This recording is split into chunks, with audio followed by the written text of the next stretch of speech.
Good morning, everyone. My name is Paul Sears, and I'm a solutions architect for Amazon Web Services. And today we are going to learn how Hatco protects against ransomware with Druva and how Druva leverages AWS for its solution. I have with me Sarah Budon, who's a product manager with Druva, and Aaron Bolthouse, who's manager of IT infrastructure of Hatco. So today's agenda, we're going to be covering the Hatco's success story with AWS and Druva. And we're also going to go through an overview of the Druva solutions featured in the story. And then we'll follow up with an overview of AWS and an emphasis on storage solutions and how Hatco leveraged both. And finally, we're going to wrap up the webinar with Q&A. During this webinar, you will learn about factors that increase the risk to your data within your organization. You will also learn about some strategies that you can adopt to protect your data from malicious attacks.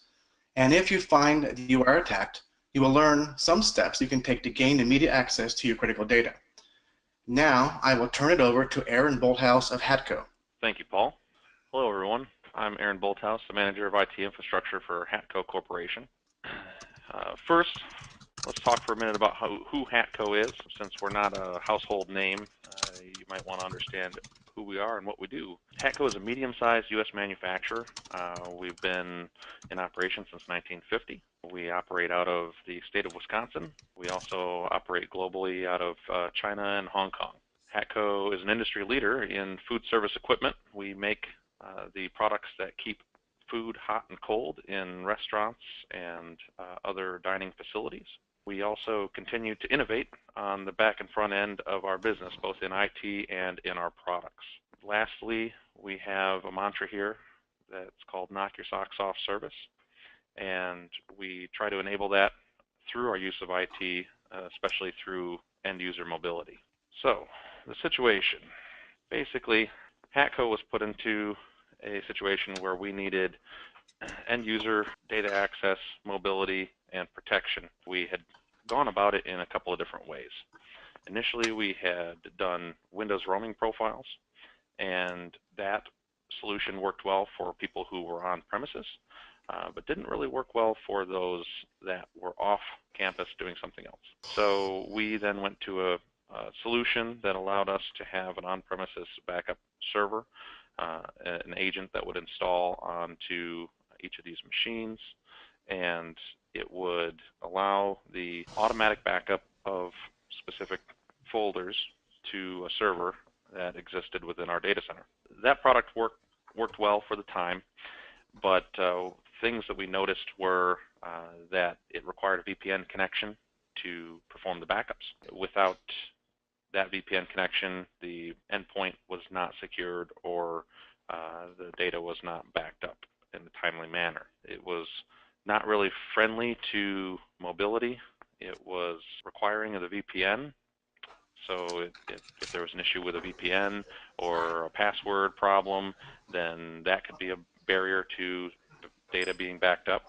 With the roaming profiles piece, our user data would just go missing, eventually causing us to have to recover data from either the local hard drive files or from a file server after connection has been reestablished. As I said, the backups to the third-party application were not as reliable as they needed to be. Our business need was to provide a solution which could be relied on regardless of user interaction. You want to take the most you can out of the situation when it comes to barriers to entry, especially when implementing new products or talking about data protection. We also needed to add mobility. This came with the newer solution. This came with the access of files from your iPhone or your Android device or your tablet. And we needed a lower RTO, recovery time, which at this point in our situation required IT administrative access, which meant that the user would have to either call or submit a ticket or email us and let us know that there was an issue. And so all of these things put together really were a major hurdle to us moving forward with our strategy of mobility. As all companies tend to try to do, we seek a competitive advantage, and with this we were looking towards the cloud to try to find that competitive advantage. We were fortunate enough to come across Druva, and when we were looking at the solution initially, we really liked a couple of key points that the solution brought forward. They provided centralized infrastructure, which was outside of our data center, so regardless of where our end users were, as long as they had an internet connection, those backups would complete, and then we would also receive information regarding those backups so that we could tell that they were actually working. Threat protection was a big deal. So everybody knows about ransomware and the problems that ransomware can bring. And one of the major issues with mobility is you never know where those endpoints are going, what networks they're riding on, what type of virus or threat they could run into out in the wild. And so those are some pretty big what ifs that come up with that, and the ability to back up those files and to keep the backups segregated in an archival mode from continued backups that are provided by the Druva agent was a really big plus for us. Third, easy data backup. Having the data be backed up automatically, easily, and then be able to run reports on those backups, have automated reports be emailed to us, and being able to have a quick snapshot view of, are we protected, rather than blindly trusting a technology. This actually gives you these reports that allow you to see whether or not that data is truly being backed up. It's agile and scalable. Those are two big words that everybody's trying to throw around right now, but I can assure you that this particular product is actually very easily scalable, and as you'll hear later, it is a very easy to install and easy to manage product, which in my opinion makes it very agile. Secure mobility. This piece kind of goes in with the threat protection, where you're backing up that critical data and that data is being locked up in the cloud from any type of overwrite or interaction from the endpoint that could occur due to infection by ransomware. So the ransomware can't go up and then overwrite your already backed up data. And then lastly, endpoint data restoration. This is a big point for us and was one of the pieces that actually won us over on Druva really, really well. One of the points I brought up in the last slide was RTO, and the need for our end users to contact our IT department if they needed to restore a file. And with Druva, the end users can restore their own files. So literally, it took us out of the equation. An end user can go up using the Druva app, right-click and restore the file, and the file will then either come down as a downloadable file, or they can restore it directly back into the location where it was originally backed up from, taking IT completely out of it and removing a significant amount of help desk calls. So the idea of Druva being on AWS was actually a big bonus for us when we were looking at this technology. As I stated before, having an on-premises server with VPN really was limiting and hamstrung us pretty hard into certain methodologies of getting the data backed up. The idea of AWS being pretty much everywhere, being available at any internet connection, and the speed of that connection is only as latent as your farthest AWS data center. We found that this allowed us to have a large amount of flexibility when it came to our end users, which travel the globe.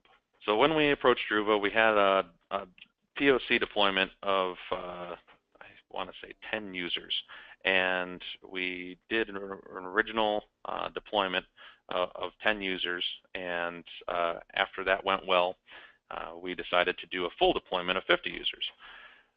We had a new help desk individual, and she was fairly new to our systems, and I thought this was a very good way for her to kind of get her feet wet with our more mobile users.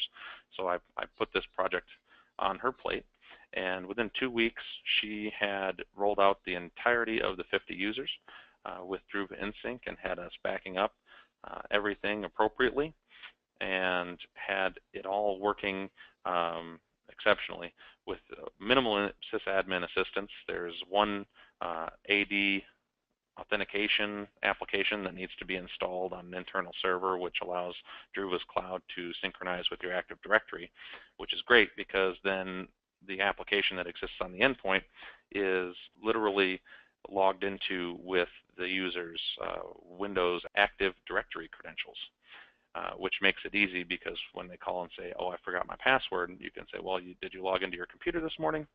Yes, you did. Okay, great. Then you know your password. The software installation is extremely simple. You go to Druva's website, you go to the inSync downloads, and you install the client, and then you can simply log in as the end user who needs the backup performed. As long as they've been provisioned in the Druva cloud as an available user, it will automatically start backing up at that point. We set up different backup profiles. Depending on the use case, different people needed different files backed up. And so it was best for us to set up profiles for each of these groups of workers. Not everybody needed their photos or their videos backed up. Not everybody needed specific drives on their computer backed up that were outside of the desktop My Documents areas where Druva by default backs up. So you can easily customize those, and it's very granular. You can set, I only want this, only want the file types that end in these extensions to be backed up under this folder, or I want to exclude file types of these extensions. You know, for example, the Office documents, PDFs, engineering files, different types of things that we have excluded or included specifically, so that we're not backing up a bunch of junk, but we're backing up the data that's required. And endpoint deployment was the last piece in this. Deploying to the endpoints, providing training, and including the restoring training, and document access on mobile devices. I tell you, one of the biggest pieces for this for our sales team was the fact that they could download an app on their iPhone, open it up, log in with their Windows credentials, and see all of the files that were being backed up from their computer's C drive right from their phone or their iPad, and pull them up right there as long as they had an internet connection, which they all do because they all have LTE access. Then what they could do is, if they were going to a customer site, they didn't have to lug around a laptop. They could bring an iPad and know full well that they had all the access to all the documents on their laptop that they needed right there.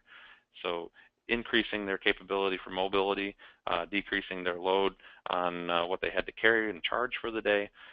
This came with a bunch of different benefits.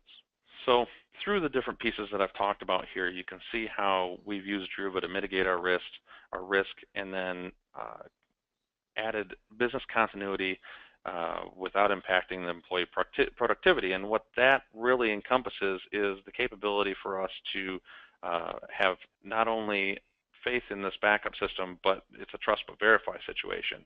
You are getting these reports, you're verifying that the backups are occurring.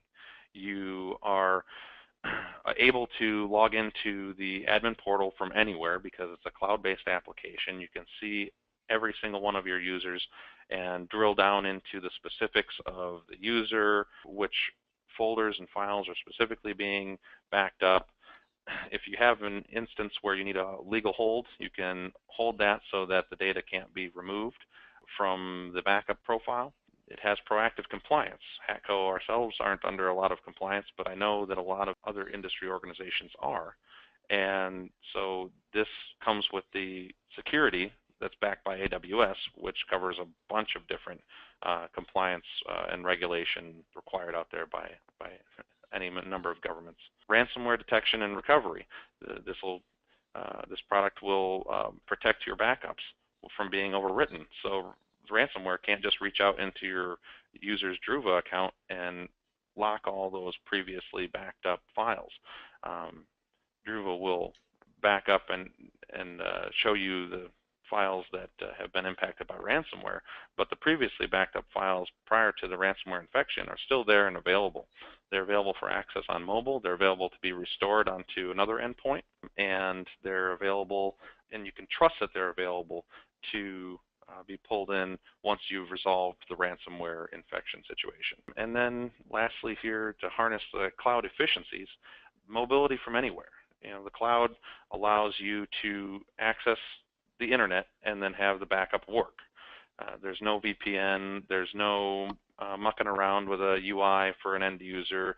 There's no end user interaction for the backup to occur, which is great because a lot of people just expect things to work nowadays, and this just works for them once you have it set up properly. And lastly, a piece on here that I didn't touch on is the migration capabilities of Druva. A little bit outside of the ransomware piece, but Druva actually, with their backup, allows you to migrate a user to a new device very simply. You can build a new computer, install the Druva inSync client, have the end user log in, and then you literally select a box that says migrate to this new machine, and it will download all of your user settings, your files, everything that personalizes a computer to an individual will come down and be placed onto the computer, and to the end user, they really don't see it as much of a different environment because they don't have to go through and change their settings. They don't have to go through and tweak the little pieces that make Windows personal for each individual. All those settings and those personalizations come down through the Druva restore process. And now I'd like to introduce our next speaker, Sarah Bodine with Druva. Thanks so much, Aaron. Good morning, everybody. My name is Sarah Bodine. I'm the Product Marketing Manager at Druva. And really what I want to do this morning is, touch on a lot of the things that Aaron spoke about and really talk about, sort of Druva's approach to ransomware recovery and kind of what we offer through the platform. Aaron talked about many of the concerns that we hear from Druva's customer base, right? He talked about the need for backup reliability regardless of any sort of user interaction. He talked about the need for a centralized infrastructure that was outside of Hatco's data center. And he talked about the need for, user self-restore and the ability for users to go in and have access to their files and even restore their files to any device from wherever they are, especially for that sales team that's on the road a lot, right? And so what I want to do is kind of talk about how this ties into ransomware, which we're really seeing, obviously, is becoming an increasing threat for organizations. Ransomware is a pretty difficult issue for organizations to deal with from a strict prevention standpoint, just because it changes so quickly, right? So most of you in your organizations are going to have some sort of anti-malware software, and that's incredibly important. But that really only catches the ransomware or the malware that the security software knows about. And one of the issues we see with malware like ransomware or like wipeware is that it changes very, very rapidly, which makes it increasingly difficult for it to be stopped at the border of your organization. So we're seeing the different variants of ransomware growing extremely. We know that about 4,000 companies get hit with some sort of ransomware attack every week. We know that about half of organizations attacked by ransomware are actually hit more than once, which tells us that our strategy can't just be, well, I'll hope it doesn't happen to me, and if it does, I'm just going to pay the ransom and go on from there, because organizations really are at a real risk of getting hit repeatedly. And we also know that phishing email attachments are the #1 way that ransomware comes into our organizations, right? So end users do tend to be sort of the weak link in terms of that. Things associated with email are definitely the top reasons that malware gets into a situation. But I also want to just point out that it's not just endpoints that we're worried about. We did a survey here at Druva back in May, and we surveyed about 800 organizations. And one of the things that came out from that was that organizations that had been hit by ransomware, well, yes, 60% of them had dealt with ransomware on their endpoints. Over 30% were seeing ransomware on their servers. And we know that some of the attacks this summer that happened, like WannaCry and NotPetya, were specifically attacks that were taking advantage of server vulnerabilities, right? So we also need to keep in mind that ransomware is not just an endpoint problem, it's not just an end user issue, it's really something that organizations need to have a real strategy for within their organization. Aaron talked about the importance of their being able to guarantee that their backups were not going to be affected by ransomware. You can imagine that, and you might have experienced this, that if you're dealing with ransomware in an organization and it takes down a number of laptops, that is a huge inconvenience to the business, and it's going to take a long time to get back to normal. But you can imagine how much worse that situation is if your backup servers are also infected, right? So we really need to kind of keep in mind that the strategy of how you're going to protect your organization against ransomware encompasses the entirety of your infrastructure. And the other thing I just want to touch on quickly is really, again, I mentioned this earlier, it's not really a question of just paying the ransom. There's no guarantee that you're going to get your data back. Like I said, over half of organizations that are hit by ransomware end up actually being infected more than once. And also, there's no guarantee that you're going to get the ransomware back. There might be instances, this has happened quite a bit, where the people that are actually doing the ransoming require a second ransom before they'll give you your data back. Or in situations like the NotPetya virus this summer, that was actually whiteware, right? So for those organizations that were hit, it wasn't even a matter of them having an opportunity to pay the ransom because their data was gone. So really what we need to think about is that it's about disruption. It's not just about the money. It's not simply just paying a ransom and getting your data back. So at Druva, our focus is really on helping organizations minimize the business impact of malware as much as possible, so that if they do get an attack, if they are infected, they can get back to business as normal as quickly as possible.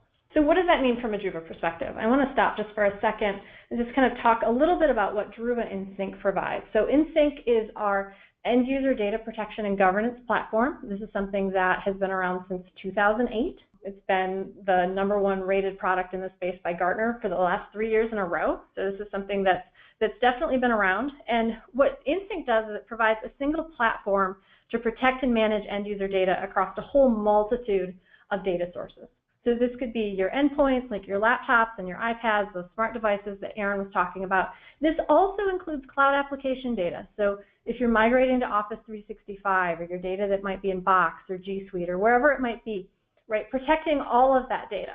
All of that data then that your end users are using is collected or backed up into the public cloud, and then it's made back available to IT for a variety of different use cases. So these were a number of the things that Aaron was talking about, right? Having that data available for backup and restore, not just on-demand restore from an IT perspective, but from a user perspective as well. Being able to do long-term archiving to meet whatever your regulatory needs are. The ability to search across that data, to look for a piece of data, whether it's on a laptop or in Office 365, being able to locate that data wherever it might be on devices or storage devices, including your past backup snapshots. So if there's a piece of data that you're trying to track down, you can go ahead and locate it wherever it might be. You also have the ability to delete that data from wherever it might be once you've located it, including deleting it from those snapshots.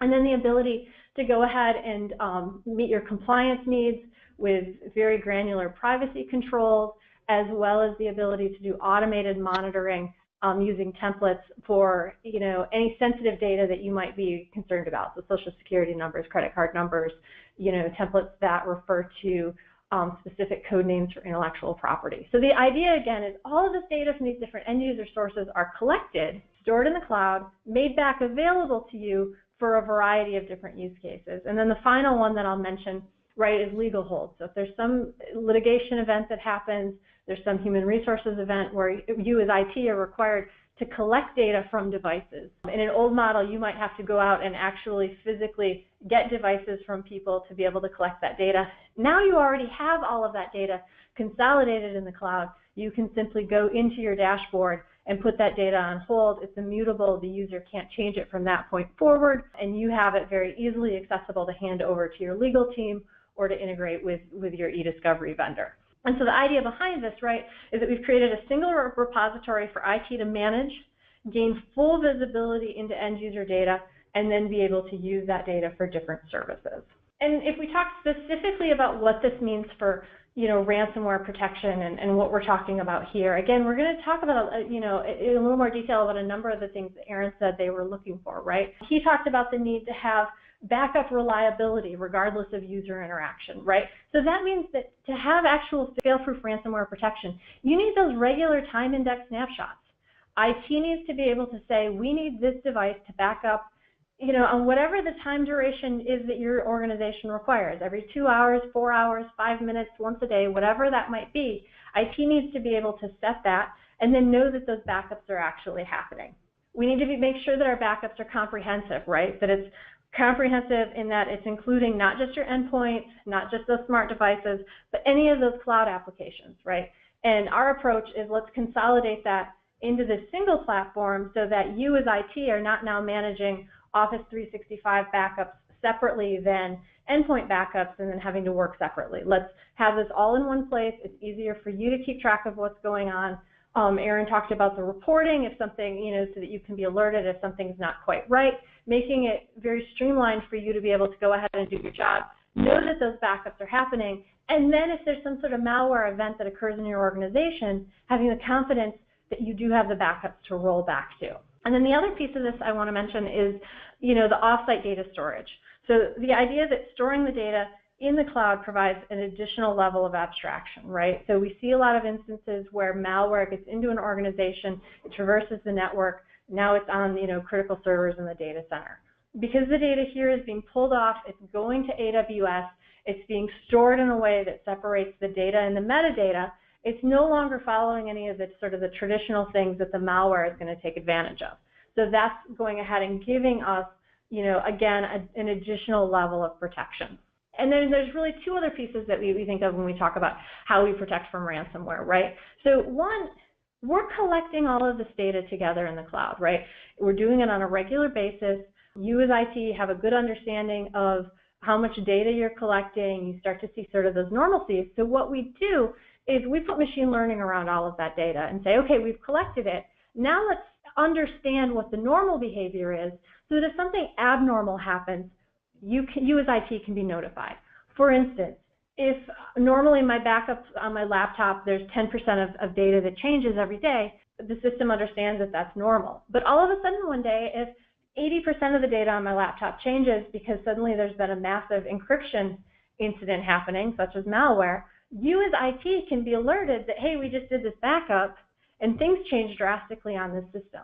So that gives IT a chance to act more proactively, as opposed to waiting for, to be notified by the end user that something happened. But it also gives IT the ability to know precisely when something occurred and tells you when you can roll back to better snapshots as well. So you have the ability to say, okay, something changed on this day. We're going to go in and do forensics. We understand now that it was this type of malware we got. We know that this is the file we're looking for. We're now going to go in and search across all of our other laptops and all of our cloud repositories, make sure this file isn't out there anywhere else. If it is, we're going to delete it. We're also going to delete it from any old snapshot. So we know that some instances with malware, it comes basically, I think of it as a ticking bomb, where it's in your system. You don't know that it's in your system until it gets to the date and time when it's supposed to actually become viable. This way, you can go back and search for that file, pull it out of those old snapshots when you didn't even know it was there, so you can guarantee that you're not restoring that malware and causing yourself problems down the road. And then finally, so protection against ransomware in terms of very regular backups that are comprehensive, storing that data in the cloud to give you more protection, the ability to understand what your normal activity is so that if unusual behaviors happen, IT can be alerted and respond accordingly. And then during the actual event itself, and Aaron spoke about this, I think, with the sales team example, right? That idea that you have 24/7 data access. So your users, even if their laptop is infected, they've handed their laptop perhaps over to IT to be wiped and re-imaged with whatever their OS is, they can still access their data in the cloud. They can still continue, normal operations as best they can, minimize that business impact, still be able to get their job done. And again, the ability for them to be able to do restoration as well on demand, not requiring everything to go through IT with every particular device. We had a customer this summer who dealt with, I believe it was WannaCry, and they had about 10,000 devices that were infected globally. And one of the things that came out of that in terms of, the questions about, well, how did you respond and how did you deal with it? For them, yes, 10,000 devices, a tremendous amount of devices.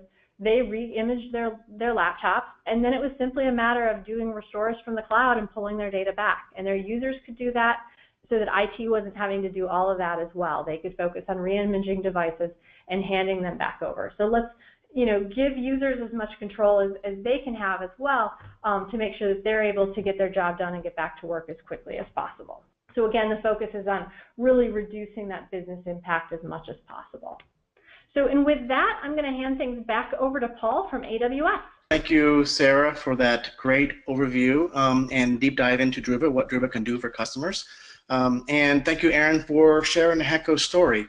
We're going to talk a little more about what AWS can do in this situation and what AWS provides for Druva to allow them to offer the excellent service for customers like Hatco.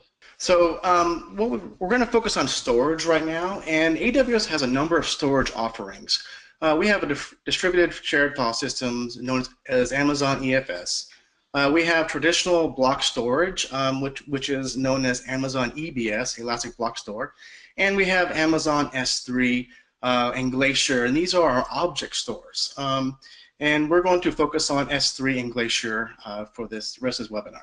So Amazon S3 or simple storage service, it seems like it's a kind of oxymoron, but it actually really is a very simple solution. It takes away all the complexity, provisioning of managing your storage.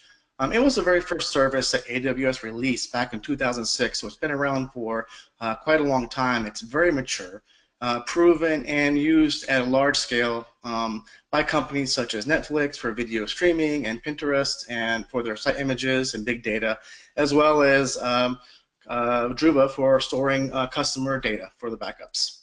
S3 is highly durable. Your data is stored across multiple facilities, and it gives you geo-redundancy, and we can sustain data loss in 2 facilities simultaneously, and your data is still safe. We're offering 11 nines durability, and you should try to think about what it would take to do that in your own on-premise data center. It's just an extremely high level of durability. And we also offer a number of storage classes on AWS for S3. The basic one is standard access, which is really for your active data. If you want to store data while having the same durability of 11 nines, you actually can use something called standard infrequent access, and this is where you store data that you need to get to every so often, but it's not actively used and actively accessed, and it will have a lower cost for storage on Amazon S3. And then we have a service called Amazon Glacier, which is really around long-term archival, long-term storage of your data. So we have multiple storage classes, and you're kind of wondering how you can actually use these storage classes. So some examples here. So with S3 standard, it's really good for big data analysis, your content distribution. If you're hosting a static website, it's your files that you want access to immediately all the time. It's actually, you can see some examples here of FINRA and Netflix. And then we have standard infrequent access, which is, it can be used for backup archives, for DR purposes, file syncing, and long-term data. And then going down to Amazon Glacier, it really is for long-term archives, digital preservation. It replaces your magnetic tape. So a lot of backup solutions can store data in Glacier. Glacier is a very, very low cost, and we'll get into that in a few minutes. So Amazon S3, in addition to the durability it has within a region, also offers cross-region replication. So 11 nines of durability in a region where your data is stored. We also can actually have your data copied to another region. This is by your choice and doesn't happen automatically, so you control where your data goes to. It helps for compliance purposes if you want to store data in multiple geographic locations. It also can bring lower latency if you're going to move data closer to where you're going to consume it. If you have users geographically spread out across the different geographies, and also you can use security, enhance security by having data stored in different accounts across different regions. So it's a one-to-one replication between any 2 regions, and you actually can enable this yourself anytime. It's really easy to do. So now S3 also offers versioning, and this is where it increases the durability and high availability of your data by allowing you to store the deltas or changes into a version of a file. So if you update a file and change it, you have multiple copies if you enable versions on S3. And this allows you to retrieve previous versions while still having access to the latest versions if you need to. So you can go back and undo changes that were unintended and such. S3 also offers event notifications, which means that when a file is uploaded into S3, it can notify different services within AWS, such as SNS or SQS or even AWS Lambda. and then you can take actions based on those notifications. For example, you want to move a file somewhere else, or you want to rename a file or process the file, say a video image, you want to make a thumbnail, a notification job can notify Lambda, and Lambda can go ahead and process that file and give you a thumbnail and store that as well. So you have a number of options of how you can notify when files are uploaded into an S3 bucket. Okay, so we're going to get into Amazon Glacier. We listened to our customers, and our customers really wanted a low-cost archival solution. But they also wanted to have the same durability that we had on Amazon with S3. So Amazon Glacier, the pricing is per gigabyte, and it's only 1 cent per gigabyte you store per month. And it basically $120 a year per terabyte, and the durability again is 11 nines. So this is really, really an excellent choice for storing archives or anything you may need for compliance. If you have records or files that you need to store for a certain period of time for regulatory purposes or whatever, Amazon Glacier is where you can store your data. And we have some benefits. It reduced the cost for long-time archiving. So basically, you're going to store files for compliance or whatever archive purposes you need. The costs are very, very inexpensive on Amazon Glacier. You also can leverage basically an unlimited storage capacity. So Amazon S3 and Amazon Glacier scale infinitely. You just add files and automatically will scale appropriately. You only pay for the storage you're actually using. It's very commonly used now to replace tape libraries or even off-site storing of tapes, and improves the durability of your data as you have it into a very highly durable storage. So why would you choose AWS for storage? Some reasons are AWS provides you reliable, durable backup storage without the upfront capital expenditures and complex capacity planning burden of on-premise storage. And with Amazon storage services, you remove the need for complex, you don't need to work the planning so much and the actual operational aspects of managing that infrastructure. You don't need to worry about multiple hardware and software vendors or any specialized training or even maintenance or transportation of the storage media to third-party off-site locations. So here are some use cases we have when it comes to storage. One use case is primary storage. You can store, you can have block storage where you actually store your raw file systems on your instances or servers. You actually can provision and store in AWS.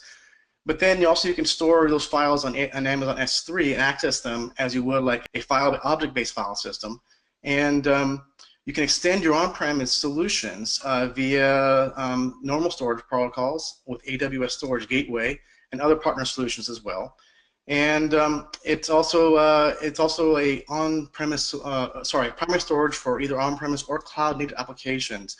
Many applications can talk to Amazon S3 natively, and you can actually move your files in and out through those applications without actually doing anything on your end. Another case, which we discussed today with Druva, inSync, and Hatco Story, is with backup, recovery, and archive. This allows you, this example here, you can extend your backup archive systems to AWS with Storage Gateway or a partner solution such as Druva. And many of the solutions, including Druva, provide support for Amazon S3 and Glacier. So you have the ability through Druva to store your archives in Amazon Glacier for a lower cost. So Druva, inSync, in the cloud, here's kind of a diagram how they're laid out. They have the advantage of a global footprint in multiple regions in AWS. So they leverage Amazon S3, and also this is for your actual files themselves, and Amazon DynamoDB for the metadata. As Sarah mentioned earlier, Druva separates the metadata, the data about the files, and the file data itself, so that it protects you in situations of ransomware and such, because the files are stored differently.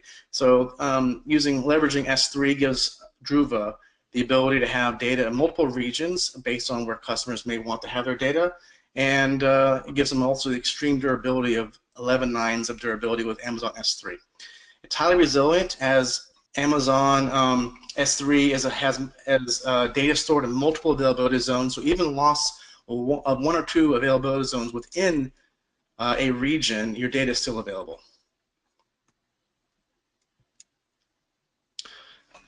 Obviously, with storing your data in the cloud, security is a huge concern. Many customers and partners always ask about our data. So with Amazon, it's a shared responsibility model. So AWS provides security of the cloud, and our customers and partners provide security of the data in the cloud. AWS is certified and accredited by a wide range of regulators and industry bodies. And here's a list of some of the key bodies that we have either certified or have a workbook of guidance showing you how to validate your AWS environment against these standards. Okay, so we are now ready to begin some Q&A. Also, before we wrap these things up with the questions and answers, here are some resources you can look into. Okay, so let's see some questions here. So I have one. So I'm going to have this question for Sarah from Druva. One question is, how efficient is Druva in terms of deduplication? Oh, that's a great question. So Druva uses a patented global deduplication that's across your organization. It is application aware. So looking at how we deduplicate Microsoft Word documents differently than how we're deduplicating PDFs, right? So on average, what we see is that our customers achieve about 80% efficiency. Right, so since it's global across your organization, you can imagine how many times multiple people are on an email thread with a PowerPoint or a spreadsheet or something of that sort. So those files are only stored once, and because our deduplication is at the block level, any future changes to those files, only the changes are captured, right? So we recreate files at the point of restore. As Paul said, we separate the indexing, we separate the metadata from the data, so we're able to go to the metadata index, find each of the blocks for that file, and restore them on the fly. So we see for most organizations, again, on average, 80% reduction, not just in storage, but also in their bandwidth use for those backups as well, in terms of less data having to actually be sent to the cloud. Thank you, Sarah. Actually, I have another question I'm going to direct towards you about Druva. So I mentioned earlier that AWS has storage available in many different regions around the world. How are customers able to leverage those different regions for Druva? Basically, what we do, we work with a lot of organizations across a number of different industries, and some of these organizations are quite large and very global, right? So because they're global, that means that maybe they have a very distributed IT staff, but probably more critically, they're probably having to deal with the privacy regulations in different countries. So you can imagine a company that has an office in Germany has different needs in terms of data storage and handling than a company that's located, in Austin, Texas, right? So what we do is we basically let our users or let our customers determine what AWS regions they need to use. They pick and choose, so they might have their single installation of inSync for their global company, but they're utilizing AWS on the east of the U.S., then they're using AWS regions on the west of the U.S., then they're using AWS in Ireland or in Germany, and then maybe they're utilizing AWS down in Brazil. So for us, it's really what regions you need to use to meet your own privacy regulations, your own infrastructure needs. And all of those regions become available to your IT through that central console, and they can manage data accordingly.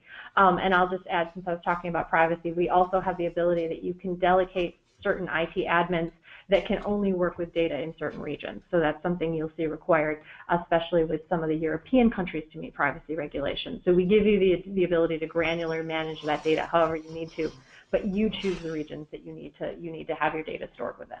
Great, thank you, Sarah. I appreciate the answer to that question. So I have a question now for Aaron, and basically, how did Hatco find Druva? Thanks, Paul. We actually found Druva through my boss goes to a CIO roundtable of local Wisconsin businesses within our size range, not all manufacturers, but mostly manufacturers. And another manufacturer was utilizing Druva, the inSync product, and they had passed it along to us and put us in touch with their representative at Druva, and that's actually how we found Druva. Great. So obviously, Druva is an excellent solution for your story. But did you encounter any pitfalls during actual implementation of the Druva solution? Yeah, the biggest pitfall that we ran into was wrangling our mobile users to get the time to actually do the migration. Because of the situation we had prior, there was actually some work that needed to be done on our end to get the data where it needed to be back on the local C drive of each of these laptops. And with the mobile workforce, any IT person understands that the hardest thing to do is to really get enough of their time to do anything meaningful. And so that was our biggest hurdle in implementing this product. Okay, great. Thank you, Aaron. Sarah, I have a question for you around if we want to protect laptops and Office 365 data, does that mean we have to have separate instances of inSync? Great question. No. So from our perspective, end user data is end user data, and we know that it flows all over the place, right? So you could have a situation in your organization where you're only protecting endpoints. You could have a situation where you're only protecting Office 365 data, or you could be, protecting data in both of those locations and in, Box. Regardless of your end user sources, though, there's only a single installation of inSync. IT only is managing a single dashboard where all of those end user data sources are represented. I see. Okay. So let's say that a customer does have the worst case scenario and they do have a ransomware attack. Can you outline what it takes for a Druva customer to recover from the attack? Yeah, that's a great question. And I gave a little bit of this, I think, when I was talking. The perfect example, I think, is something one of our customers went through this summer, right, where they were using inSync with AWS, and for them, they had 10,000 devices. What they needed to do was, first off, go ahead and do forensics on those devices, understand what the infection was, and then they went ahead and wiped and reformatted and then reinstalled those devices. And then for them, it was simply a matter of handing those clean devices back to the users who were able to go ahead and simply go into the inSync client and restore their data themselves, right? So IT at that point can focus on installing the next round of devices. Some organizations might choose to have IT go ahead and do the restore as well, so that obviously can happen either from the user or the IT perspective. And then the other piece of what happens with an organization is that once they've done their forensics, they understand, okay, this was WannaCry or NotPetya or whatever it was, then they're able to go into that inSync console, search for that particular executable that was the malware, locate it in any places it might be in terms of endpoint devices or cloud apps that they have, and then go ahead and delete that file as well. So again, deleting it from any of the user devices, any of the storage locations, and also any past snapshots, so they can make sure that they're not at risk of restoring data and reinstalling that particular piece of malware. Okay, so to clarify, in this situation, is Druva only protecting the end user data? So we protect both, we talked today about end user data. We also actually protect server data as well. So inSync is our end user data platform, but we also have a platform called Phoenix, which protects server data, physical and virtual file servers, your databases, things of that sort. So we look at it that inSync is end user data, and then on the other side, we do have a product to protect infrastructure data as well. Okay, great. I want to wrap up the questions with a final one from Hatco. So, Aaron, can you maybe speak to what the biggest benefit Hatco saw from installing Druva initially? Yeah, I would say the biggest benefit that we saw initially was the reduction in help desk calls. As you can imagine, with a system of backing up files that was inconsistent and fairly unreliable, we would run into issues where people in our mobile workforce would be missing different files, or they would have an older version of a file when they thought they had a newer version of a file, and things wouldn't synchronize appropriately. I don't want to sit here and say that this was rampant, but it was a problem. And with the installation of Druva, we actually reduced almost all of those help desk calls entirely. We trained the end users how to do the restores themselves, and it makes them much happier because they feel in control of the data that they're creating, and it takes us completely out of the loop so that they can get their data restored much faster. Great, and I really want to thank Aaron for sharing your story with Hatco and how Hatco used Druva. And Sarah, thank you very much for giving us a great overview of what the Druva solution offers, particularly to our customers and how we can protect their data and ensure that they don't suffer the impact of a ransomware attack. Thank you, Paul. Yeah, thank you, Paul.